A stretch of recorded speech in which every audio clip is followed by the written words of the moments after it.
talk to you guys about how to obtain a student visa.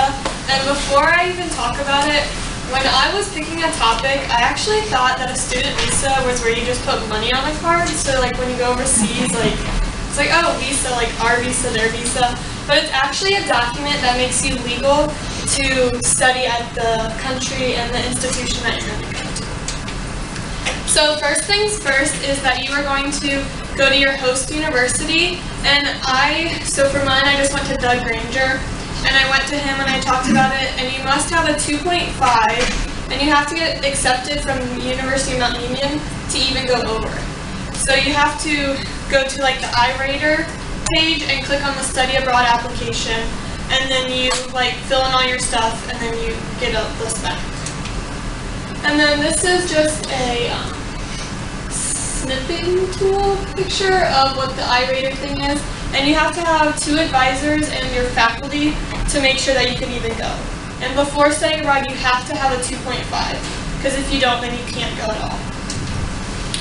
Okay, so after you get an acceptance from your home university, you have to go and get a passport. And passports are usually like 100 to 200. It kind of depends on where you actually go.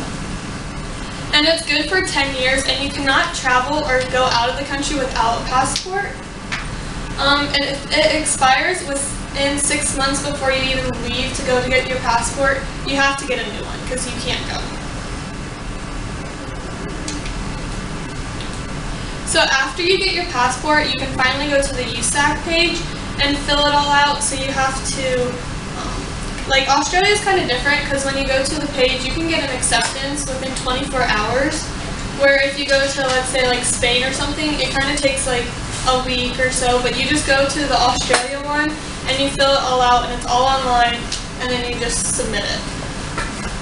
I got this from the USAC page, and then from when you get a acceptance letter, you have to fill it out 128 days before. So since I'm going to be leaving in February of spring of 2019, I have to fill it out in like mid-October or so. And then this is what you do. You just go to the USAC page, and then you go to like whatever country you want to go to, and then you get to apply now. And then this is kind of what it looks like. You just go through and like put all your stuff and everything. And if you have a passport, then you like are good to go. Just submit it all. But you can't do anything until you have a passport. Okay, so student visas usually cost around $400 in like our dollars, but they're around $560 in. And when I was talking to Doug, he actually told me that as of July, they raised it up $5. So you have to kind of like be prepared, because I talked to somebody who was from China and came to Australia, or came from China and came to the United States. And she said that when she came, it was much lower, and she came 3 years ago, but as of now, it's actually been bumped up. And then to even travel across, you have to have health insurance, because the campus that you're going to, or the institution, or any of the student visa laws will not let you go unless you don't have health insurance. And then I got that from the online immigration and the travel state of government. Okay, then once you have your student visa, all of your things, so once you've applied to your home university, got a passport, and then you go to the USAC page and do it all, you go to the I Am Student, and you make an account, so you have your username, your password, and when you're filling this out, you want to make sure that you apply for the student passport, or the student visa subclass 500, because the subclass 500 is the one that lets you stay for like however long you're studying. And then if you go to and you accidentally hit visitor, then the visitor is only a minimum of 3 months. So since I'm going from February to June, that's 5 months, so I have to go for the subclass 500 one. And then I got that on the online immigration government.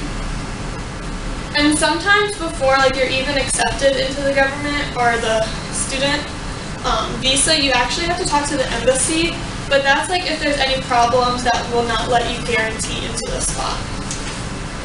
And then in conclusion, you have to make sure that you apply at the home university, get your passport, talk to USAC, and send your application online. And then once you have all of the proper documentation, then you go to the immigration and then make an account and then you submit it all.